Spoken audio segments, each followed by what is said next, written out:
Greetings and welcome, everyone. It's an all-you-can-geek movie cast. I'm one of the hosts, Jim Gast, joined by Mike Sneedy, What's up? Corey Feinsod, Hey ho. and Tony Korkanakis. Yo. Welcome, guys. Welcome, listeners. Welcome, viewers. Once again, we are live on Twitch, Tuesday nights at 8 o'clock. Please join us for these live broadcasts. We'd love to hear from you guys. Love to chat during it. We do that a lot. If you can't make these episodes live, obviously not everybody can do it. All content's over on YouTube, so check it out over there. We got all the old episodes. And if you're watching this on YouTube, be sure to subscribe because that helps us out quite a bit. Leave us a like and a comment over there. We'd love to hear from you guys. Okay, this one is take two, sort of. If you get just live, you can see some of these little errors we have every now and again, but No one would ever have known. no one knew. We Well, need to talk about. yeah. Anyways, guys, kicking it off with what we've been up to. I haven't been up to too much but gaming. However, I believe Tony and I both watched the series finale for Andor, which has turned out to be. Yes. I don't think this is a very bold statement, but has turned out to be, if not one of the best Star Wars media contents released ever. Like one of the best Star Wars. Ever. Yeah. Like we're going into It the original trilogy here. Like we're going in there. What'd you say, Tony? It is 100%. Yeah. There's no doubt in my mind about it. Yeah. Like You could talk about how any particular thing is enjoyable, and that's not wrong. No, it's opinions that they're too. enjoyable. It's opinions in too. terms of well done, like in terms of a story, narrative arcs for characters, suspense, thriller, espionage, whatever you want to like. This show is just above everything else, and it's almost unfortunate in a way that this is so much more elevated than anything else that it's kind of like, wow, this is what Star Wars could be. Yeah, but it's not. No, yeah, that's it. I'm a huge Star Wars fan, and I have loved like the Mandalorian show. I have greatly enjoyed that show. I enjoyed Ahsoka sort of. The Acolyte I enjoyed. I thought it was a pretty good show. There's been, and listen, Clone Wars. I forgot about Clone Wars when I made this name. Clone Wars is amazing. But if we're gonna stick with just live action, I can't argue much against this show. I mean, we're in movie territory. Like we're talking movies here, as well. You can't argue much against this. All the new movies do not hold up against this. All of the prequels, in my opinion, do not hold up against this. You're in the original trilogy area. Han Solo doesn't hold up against this. Rogue One doesn't hold up against this. So it's down to that, and it's I was high gonna say, praise. like the High praise. social media presence that it's had, and the fact that everybody's praising it, and IMDb, even the Yeah, the scores for each scores. individual episodes for it. The It's highest just for any series ever. yeah, Yep. 5 in a row. so I'm definitely gonna need to catch up on this and watch it at some point, but have not done that for this Yeah, podcast. we've been telling you for years, man. Yeah. No, Been telling you for you're not. years. I'm not. I know. I know. It's I only believe. 2 I days, mean, whatever. knowing like we got the Star Wars fan, Jim, and then not necessarily you're not a Star Wars fan, but you've been disappointed in Star Wars for the most part, Yeah. especially recently. To hear such high praise for season 1 and then it to continue through into season 2, I think speaks volumes for. You got absolutely. people that are super fans and people that don't care or are even down on it or both loving it. So that's pretty cool. I watched. We'll talk more about it in a second here, but I watched Tony Gilroy is the director of Rogue One and the Andor series, was talking about the show, and he said like, I was doing the K2SO's stuff, like his stories, and he's like, I didn't realize somebody wrote an origin story out there, and he's like, I was like, no, I'm not doing that. No. So, but yeah, so it's. I'm spoiler free here for those wondering. Sorry, it's a fantastic show, a great ride. Really makes you feel for the Rebel Alliance, not just Andor himself, but like it really impacts the Rebel Alliance to the point where A New Hope doesn't quite live up to the impact, in my opinion, after watching that. Because I went through after I finished this show, I watched Rogue One to see how it compared, how it continued, and then I watched A New Hope to see how that continued. And I would say, Rogue One did fine. I had some issues with certain plot points that I'm like, this doesn't quite work with what they did in Andor, but whatever, I'll give him a pass. Obviously he didn't know about that. And then A New Hope obviously didn't know anything about this, but it's like, there's a Corey, you brought up a good point of the award So, ceremony. so the inconsistencies are on the things that couldn't know about the other thing. Yeah, but I the mean- thing that did know about it, that's fine. Yeah, because it makes it really good. Like it doesn't make it bad. Like the thing is like that's a great idea. Like why would you, like it works perfectly in the show and it works great and it makes the characters awesome. And there's and it's not bad. Like Rogue One is like my gripes for the character is like minor statements and stuff like that. Like when you rewatch Rogue One is a different it's from a different point of view. When you watch Rogue One now, you see it a little differently now, because I always thought Jyn Erso and him had kind of a little thing going, and you watch it now and you're not, like, yeah. yeah, You watch it, yeah, it's yeah. definitely not. And it holds up like that. Right, and I mean the thing is like even the actual canon movies, I mean they fucking retcon shit all the time. Like, Oh yeah, they do. Yeah. what is it, the midichlorians or whatever? Like Yeah. fucking what? Like okay, or the whole I mean, adding new shots. trilogy thing. It's like Yeah. you were born You're from shooting nothing. You're no first. one. Actually, you're Palpatine's granddaughter. What the fuck? Palpatine fucks? Nah, Yeah. I don't buy that. I don't buy that. But no, like the thing that really Andor both seasons really drives home is how serious and dangerous the Empire is. Yeah.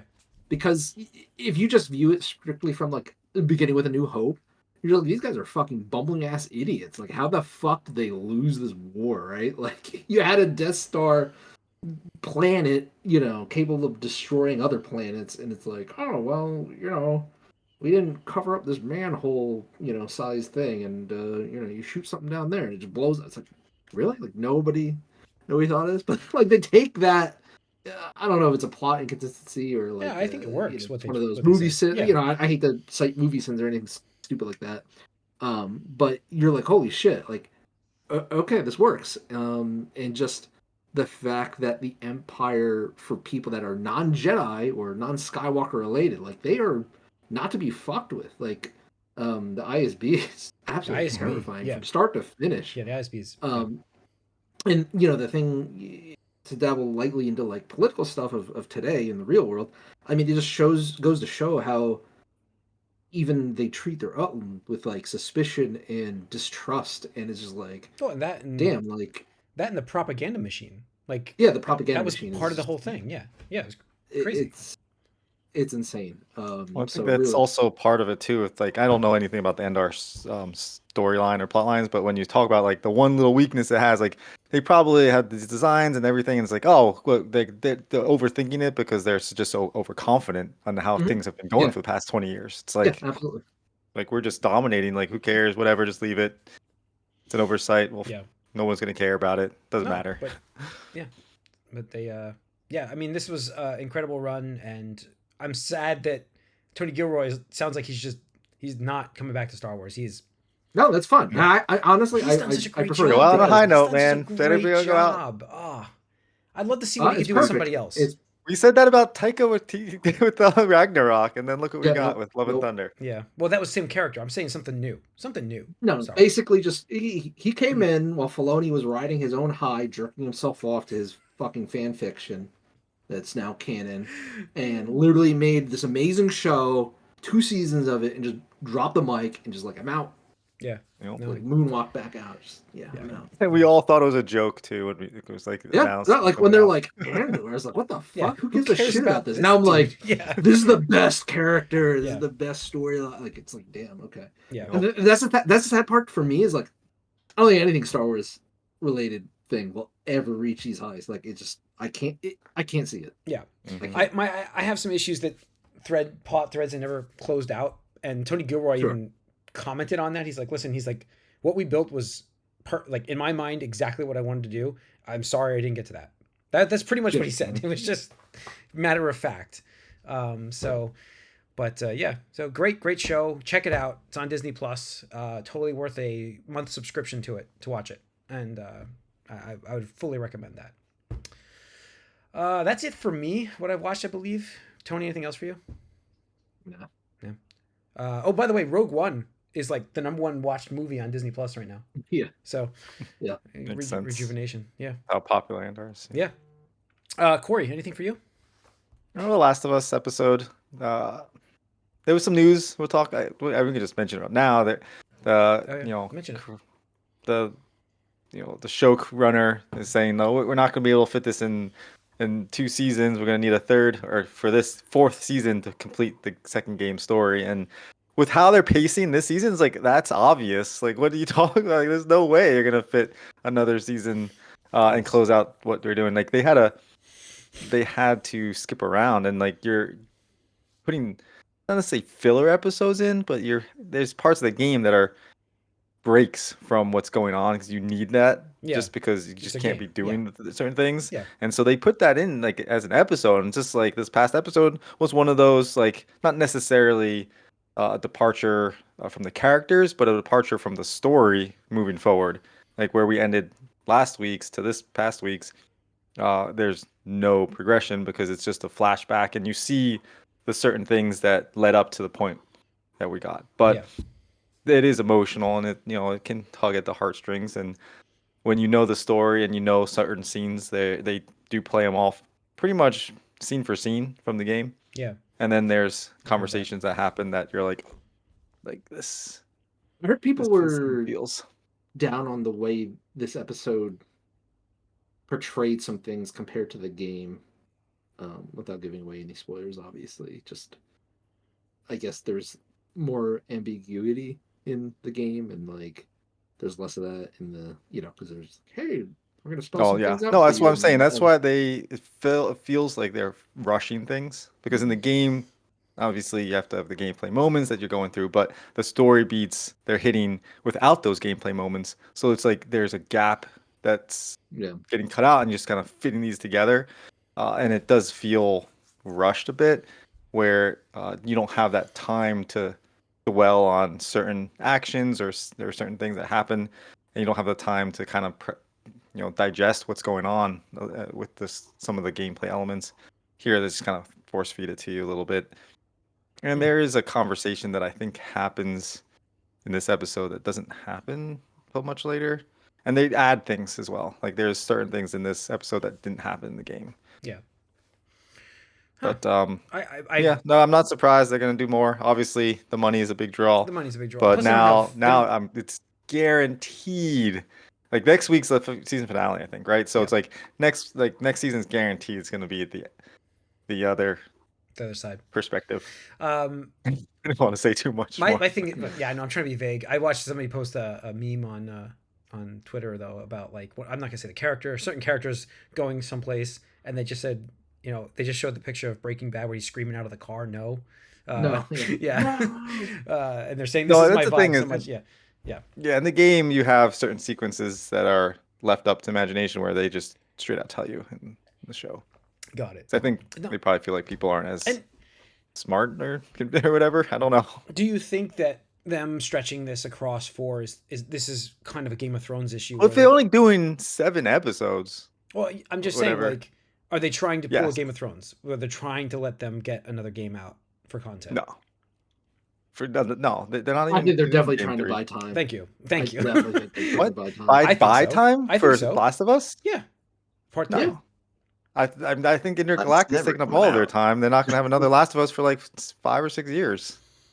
All right. So, but if we don't finish the story of the part 2 for another 3-4 years, you're bridging the gap. You're almost there. Because I think what they want to avoid is we finish game 2 in the HBO series, and now people are waiting 4 or 5 years for the next game, right? Look at Fallout, right? I think I mean, that's just my gut. I can see it, but I don't know. I don't even know if we're gonna see another game like anytime. Because if Intergalactic, if they're like, we might talk about the game side, but we are know that because I posted it. Yeah, but I just don't. I mean, I'm okay if they don't do another Last of Us. Yeah, no, I think they will. I think there is a story there, but yeah, I know there's, but all right, Mike, anything for you? Just sports. Yeah, unfortunately. Unfortunately. I had to wear a Yankees jersey today. That was a bet. That's true. Lost a bet. All right, let's move on to the box office real quick, guys. We've got, let's see, Final Destination Bloodlines leading the way. $51.6 million for the weekend. Yeah, it did pretty good Yeah. worldwide too. I think over 100 million. Yeah. People So, are talking about how good it's, and like Yeah. again, we've talked about this. Tony, you've mentioned this so many times. Like horror films, low budget, easy to produce to make. They just pull in the money. Like it's just easy money.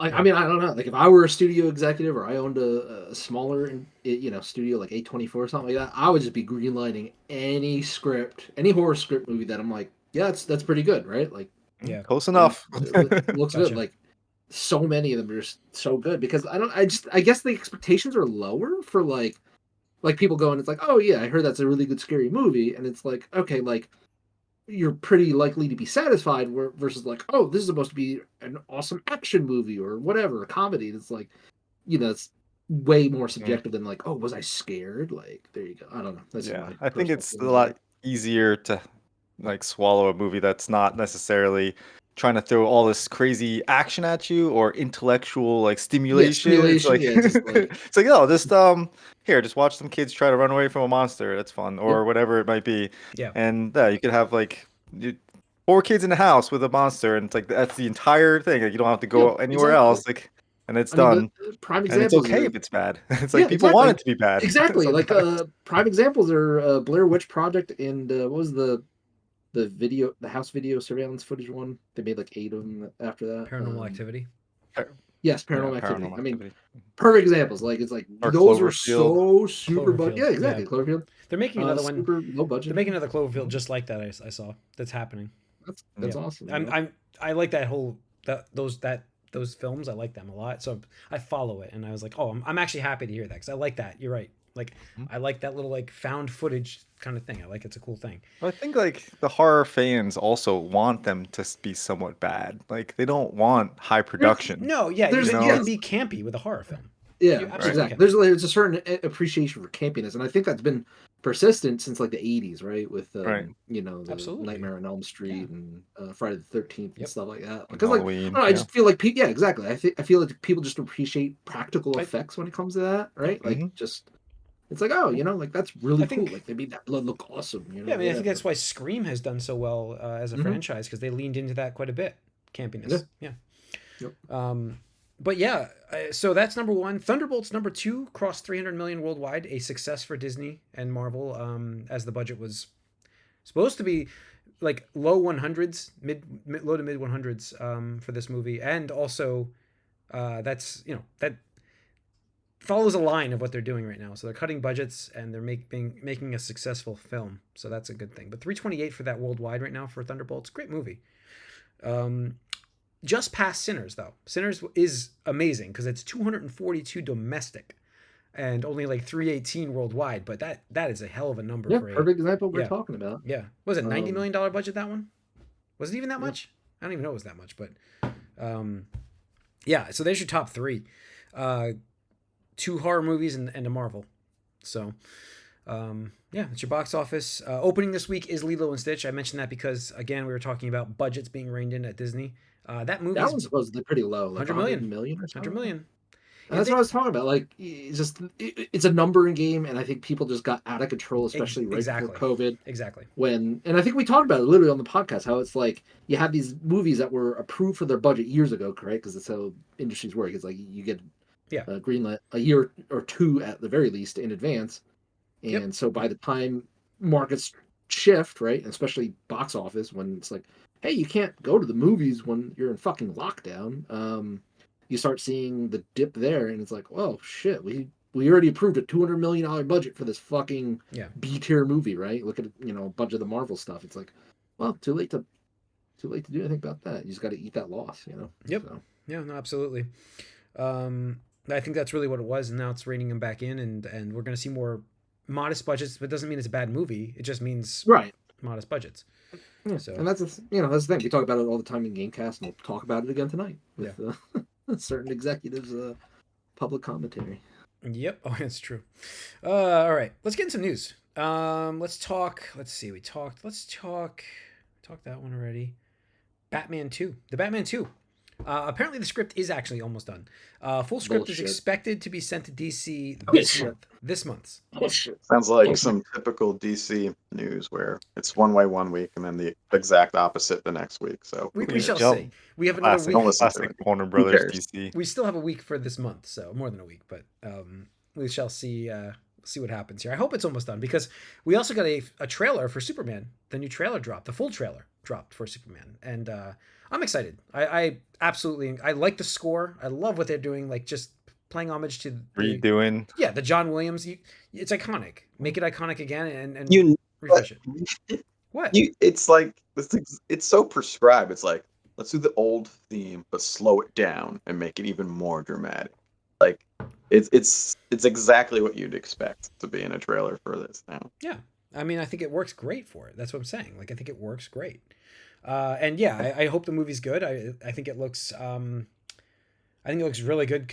Like that trailer was a great cut for me. I think James Gunn knows. I how to still cut have my trailer. doubts. I There's so many characters. Yeah, like that's yeah, the thing. that's Like, the problem. Yeah. we just keep seeing this stuff. And I'm like, it's just gonna be like, oh, like MCU stuff where it's like one character story, but like all these fucking Avengers are related to characters show up. It's like, why are you here, man? Like, Yeah. Superman. Is it Superman and the Justice League or whatever? Like, I don't know. It just there's nothing Yeah, like like- inherently wrong with how it looks. Like, I think it's fine and everything. It just there's something about it where I'm just like, it's not like 100% like yes. This is like, gonna, yeah. I'm all on It's board. not gonna definitely win. It's still Yeah. it's still reservations from me, but I got you. That's DC I have in to general. say, like Nicholas Hoult as Luthor I like that. Mhm. He looks good. I He's think it looks been good. cool, and that's the only thing that's kind of exciting for me. Actually, I don't like the actor. Unfortunately, that's Corn doing Sweat? Superman. I don't like his take. Not sold yet. Corn Sweat. No. Yeah. Also, I like and his I know Superman and I know this will align me with some of the people you dislike, but I think it's weird that he's like getting hysterical just doing an interview with I loved Lois. his. Like, I love that him just part. yelling at her. I would during argue an that that's interview. what It's I want to see weird. from Superman. You don't want to see like a guy who's You passionate want to about see saving people? Superman yell at his girlfriend with hypothetical questions fielded towards him? It wasn't It's hypothetical. weird. It was she was recording. It was an interview. And he changed his We don't- voice. Did you notice he changed his voice? Like he had a different voice for Superman. I thought it was great. A little touch. A little At first, and then he gets all emotional. And now we know that about she knows, basic which is interesting. devil's advocate questions. Yeah, we do know that But, she knows. right. Yeah, It seemed weird. but Yeah, Is I that don't know. we That's- don't know that. We don't know that she knows. That could have all been him playing. No, he definitely does. She definitely does. She knows. definitely knows. It's like, There's no oh, way you're she gonna let me doesn't interview as Superman? Like, you Yeah. let me interview Superman? Like, she He's knows. going- What are you talking about? Or he's playing the role of Superman. she For her. definitely. I don't know knows. where you're getting that take from. I don't know where you're getting that. At That's something that it could be. all. They're like Anyways, making mean- out while he's in costume, right? In the one promo shot. Eventually. yeah. I don't know. Unless she only has eyes for Superman, I don't know. Like, what, possible. It seems. That's- I think it's kind of obvious that she knows at that point. Then she's like, "Oh, I get to interview Superman." Like, That's what I took it like. That's- Then he gets mad because she's actually grilling him on questions. Yeah, Like, that's what the why fuck? he gets What was- mad because he's like, "Wait, what are you doing?" But I like the fact that people were going to die is a great statement for Superman to be like, "Yeah, I don't want people to die." That's the idea, not just stand still no, it's in a fine, but courtroom it's while it weird. explodes and kills everybody in the courtroom. Sorry, I'm gonna put it out there. The hell with you, Yeah, Snyder no. Brothers fans. I do like the fact that they were showing Superman several times in the trailer, like saving people, and kind of just tied into the box office with Thunderbolts. There's that scene Yes, where they're yes. saving people because it's Part- like yes, it just felt like we absolutely. got away from that Yeah. in just a lot of superhero movies. Like that's what these people should be doing. Yeah. like That's a good all the point. time. Like Mhm. remember you go back to Avengers 1, right? And Yeah. they're like saving people. Like that was the whole spiel and shtick. Like they're Yeah. saving people, and all of a sudden this is like, okay, like we're getting away from this and whatnot. So I'm glad to see a re-emphasis on that. What do we think about the part in the trailer that shows major floods in Gotham? I think didn't that see means that. anything, honestly. I think it's just a I little didn't make the plug for connection James at Gunn all. to like a little I think it's a little Easter egg. For It doesn't say I'm Gotham. still- It doesn't say anything They've already about said that Gotham. those two movies are separate, so it's Oh, like that doesn't means Yes, matter. it said it was Nothing. separate. It doesn't say That anything about means Gotham to me. nothing. It just says major flooding. What are you talking No, I about? think this is a It code. says Gotham, Oh. Where does it say Gotham? doesn't it say Gotham? Yeah. I don't think it I says thought it Gotham. says it. I didn't I see looked it, at so. the image. I saw nothing, no indication of Gotham. Just says major flooding Huh. causes problems. I swear it I think did. people are just kind of speculating, being, oh, is it Gotham because they're end of the Batman? It's all this flooding, Isn't that the but Gotham Network sphere? I guess it's maybe not. I don't know. I don't Could know. that Like I be said, I didn't in see that, but Metropolis? Hmm. No, I don't know. I it's feel like not it's a a thing. reach and a cope. Well, we'll see. I don't know. We'll see. But all right. Let's see here. What else do we have in the news? We've got Marvel side. We've got the Marvel side of things. We've got rumors right now that Denzel Washington is being eyed to play Magneto. I think we've reported this before. So, the thing is, I saw that, and then I saw like 3 other people also like on as a potential, and so it's like, who knows? Like, who knows? And they also They're all said that it's not fantasts. not likely that we're gonna see any new X-Men characters in the Avengers like That makes Doomsday sense. Yeah. stuff. They're kind of more focused on the ones we've already seen, so we're not gonna get to see any new actors. But that's fine. Yeah. Denzel Washington would be interesting I as a think it'd be Magneto. fine. I mean, it's a different Magneto, obviously, but I think that would work. I'm okay with seeing what he could do with a character like that. So we'd have a different story, a little different origin stuff, but I think it would work. Magneto needs to be like 90 now at this point to be I don't know. We'll see. from the Holocaust. But So all right, let's go with the next bit of news. Buffy the Vampire Slayer, the reboot that's happening for Hulu. Picked up the pilot, and we have a new Slayer, Ryan Kira Armstrong, to co-star alongside, co-lead alongside of Sarah Michelle Gellar. So we're gonna have 2 Slayers. Is he well, playing Buffy, really, you or should have hundreds of Slayers at this point. The way the series ended. Oh, she's playing opposite. Sorry, opposite. So Hmm. we'll see. We'll see what that means. But Sarah Michelle Gellar, I believe, is still playing Buffy in this show. That's what it looked like. They were trying to come up with an idea of how it's going to work as a reboot. It's like a soft reboot kind of thing. So that's what I got from this. But maybe we'll get something new out of this idea. Maybe they spin it off to something different as they shoot it. But the pilot did get picked up, so we'll see if it's going to be a show. Any excitement, Mike? What do you think? I mean, I'll probably try to watch it. We'll see. Lastly, in the news, I wanted to end with this one. Michael J. Fox. Michael J. Fox is returning to acting, guest starring in an Apple TV show that you probably don't even know exists called Shrinking. Tony has. well, if you listen to this Yes, podcast, if you you listen would to know this it's podcast, Lots of good. time. I'm They going better to say fucking this. know this. I'm going to say this. No, Tony I has know. been talking about it for a long time. It's on my Apple list now. I'm going to be watching this week. I have to start the show. He has recommended it before. Again, probably one of the best shows we've never heard of. And but I'm happy to hear this. This is great news. Awesome news to see Michael J. Talking Fox. so much about it, and you're like, yeah, I'm good. Michael J. Fox. I'm like, oh shit, I should watch this show. I got. Yeah. I mean, Harrison Ford's in this. What are you talking about? It's like, come on, Jim. Harrison Ford. I know that was my whole selling point. You get to see Harrison Ford just be a cranky old man that swears all the time. It's just awesome. But now I can see Harrison Ford with Michael J. Fox as well. Yeah, Like, that's no, a I get it. combination I never thought. Yeah, Yeah. I Been in think that's anything gonna be together? really cool. Have they ever been in anything together? I don't think so. Michael J. Fox has been. He did I the know. Michael J. Fox Not show. much in the last Telfair 25 years. just did the Yeah. best part. Like, yeah, the Michael J. Fox show. He was hilarious on that with his stuff. But I know that he's been more sick more recently. But I guess maybe they have it. I don't know how you get that under control. But I'm happy. I'm really happy to hear this. Like, I think it's great. I love that fact to get him on one more time on the show and on a show, and it's guest appearances, but it's multiple. So it's pretty cool to hear that. So, but yeah. So That's pretty cool. yeah, and that is it for the movie news. That's all we got this week, I think. Let me double check the list. Yep, that is all we have for the movie news this week, folks. Thanks for tuning in. Once again, we're live on Twitch Tuesday nights at 8 o'clock. We start with the Moviecast. We finish with the Gamecast. We do some bonus rounds sometimes, so stay tuned for those things. If you can't watch these live, YouTube's got all the content, so be sure to subscribe over there. We'll see you on the Gamecast. We are out.